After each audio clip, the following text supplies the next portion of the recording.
That is where we want to start the Sunday Scrum today with the news of Mohamed Fahmy's retrial. Our panelists are ready to go. Joining me now from Ottawa, CBC's Rosemary Barton and freelance journalist Susan Riley, and in Montreal, Martin Patrick Quinn of Maclean's. Thank you all for joining us today.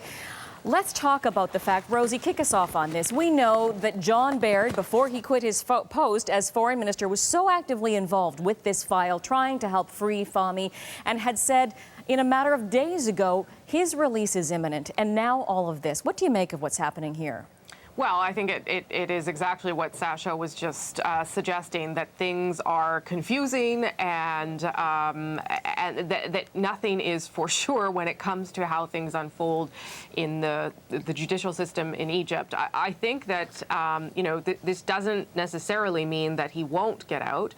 Obviously, it's pushing the dates back. And I should say that, we've been hearing week after week that it was about to happen any time. And I mean, that's why Sasha is sitting in Cairo waiting for it to happen.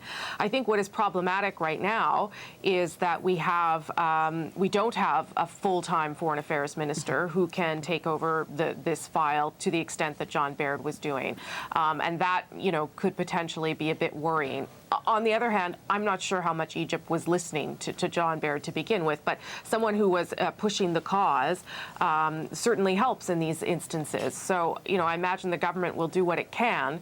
And remember, John Baird is still an MP, so he might still have the contacts and be able to. Yeah, exactly. Martin, what do you think? Fahmy's family has said they think the Canadian government needs to or should have been pushing harder. With Baird's departure, do you think that has them feeling a little deflated as well, or are we reading too much into that timing? I'm sure it does. The man is stuck in an awful jail in Egypt. If there's a little bit of sunshine to this, I think, and Sasha actually touched on it in his report there, I think a lot of this, yes, is confusion, et cetera, et cetera. I think a big part of it, though, is a giant face-saving operation on the part of the government.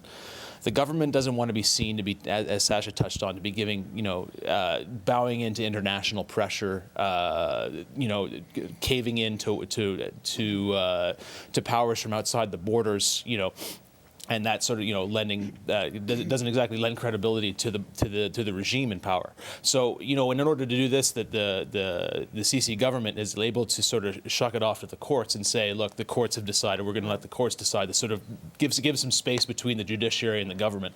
So I think it's a similar exercise that we're going to see eventually in Saudi Arabia with Raif Badawi a little bit. But Susan, to that point, the fact that we have seen Peter Gresta, the Australian journalist, released, doesn't that counter that argument about saving face for the Egyptian government? Well, it does and it doesn't, but I don't begin to pretend that I know what's going on within the Egyptian power structure. What I do know, however, and one of the things that surprised me about John Baird's sudden departure, and I know we'll talk about that later, was the fact that he left before Fahmy had been released. He did say the day before or so that the release was imminent. Obviously, he doesn't control the timing of the Egyptian government. But I was surprised that he didn't see this through to the end. He had invested some of his personal influence and time in trying to secure the release, and now that he's gone as well, I don't know how much influence, if any, he'd have as an individual MP. Mm-hmm. So that surprised me. It could have been a victory for him, in a sense, had it worked out well. The whole thing is cloaked in mystery. Your point is well taken, because so many people were expecting Baird to be able to joyously announce the release of this man. You have to wonder now, did he know something in hindsight? Well, exactly, and I go back to what he did brilliantly. The fact that John Baird wasn't able to get him out of prison isn't a failure on his part. I don't think. I think it's an incredibly complicated situation. What he shouldn't have done, I don't think, is sort of said that the release was imminent, and then not being able to say that and actually have the man get out of prison. I think that was a bit of a mistake on his part. We'll certainly continue to watch the developments on all of this today. I want to turn now to another big story this week. Friday's Supreme Court decision, a unanimous decision that clears the way for doctors to help end patients' lives in some situations. We want to play you first some of the reaction after that announcement. We intend to take the time to thoughtfully review this very important decision. There is a wide and obviously very emotional range of perspectives on this issue. Remember months ago when the debate was raging on, and the Conservatives were always saying, well, it's been decided by Parliament. Well, the Supreme Court of Canada sent us back to do our job. Just a sampling there of some of the reaction out of Ottawa. Rosie, kick us off on this. Perhaps we should start by explaining that the government has three options in front of it now in terms of what it does with this ruling. Well, I mean, it has 12 months is what the Supreme Court has said to respond to the legislation. So it could just say, okay, the response is there. So that means the ban on medical assisted suicide goes ahead and put no framework in place. That is very unlikely. The government will want to, whichever government it is, and we'll get to that, put some sort of stamp or markings on this legislation so that it is restricted in a way that the government is comfortable with. The Supreme Court did put some restrictions on in terms of determining who would be allowed access to medically assisted suicide in terms of being an adult and having a long and suffering medical condition. One of the things it did not, however, do is limit it to terminal illnesses, which is a big and different point than a lot of people may have suspected. So what do I think will happen? I don't think that this is going to be dealt with before an election in October. I don't think the time, I don't think there's enough time, and I don't think that there's enough political will. It is a very, very hard issue, and if there had been political will to deal with this issue, they would have done it before the Supreme Court told them to, and they didn't. Yes, Martin, you're nodding there. Stephen Harper has made no secret of the fact that he didn't particularly want to reopen this. No, I mean, it's similar to the abortion debate. I think he was very, very comfortable with the status quo. You know, the standard line is that, you know, the government is sort of, worried about what it has to do here and all that kind of. I actually think there's a fair bit of relief on the part of the government. It allows Stephen Harper the political cover to sort of punt this issue down the line. You know, they can punt it well past the election, and it allows if it comes to the hardcore sort of social conservative base within the Conservatives, I don't know if they actually campaign on this, but allows Harper to say, look, we can't do anything, our hands are tied.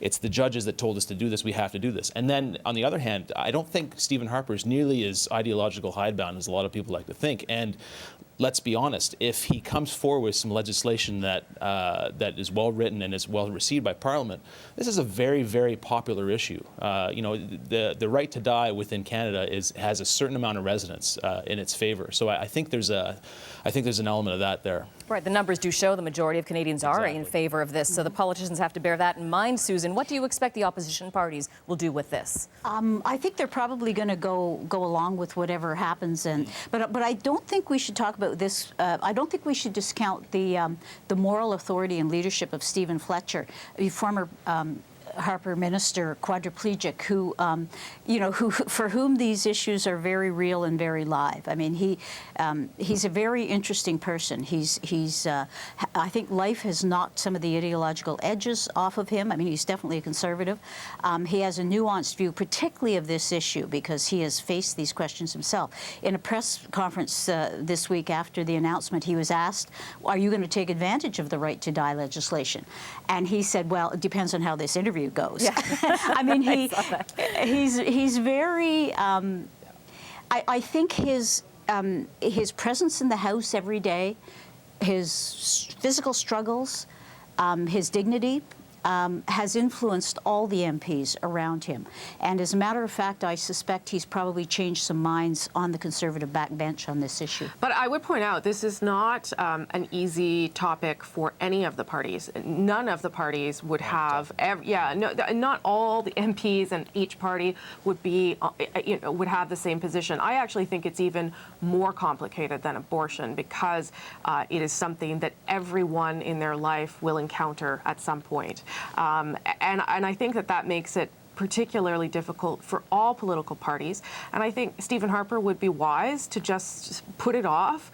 And that way, all three parties have to come up with a plan. Because if they are elected into government, they would have a very short window to get some sort of legislation in place. So it sort of forces the issue onto the opposition parties as much as the government if he waits until the election and compels them to talk about it publicly, which I think is probably a good thing for all Canadians, that some sort of discussion happen in the political arena as well. And with Quebec having already gone down that road, Martin, exactly. many people are pointing to that province as an example.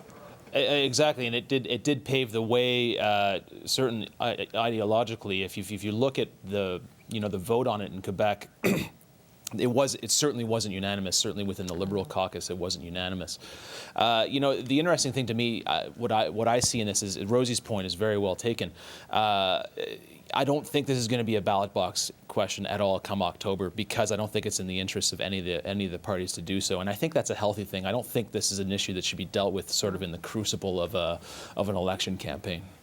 We need to press pause right now, so please stand by. And then coming up next, we'll ask the question, who's really guarding Parliament Hill? The confusion became clear when a gunman stormed the Hill last October. So why isn't it easy to streamline security there? We tackle that one next on the Sunday Scrum.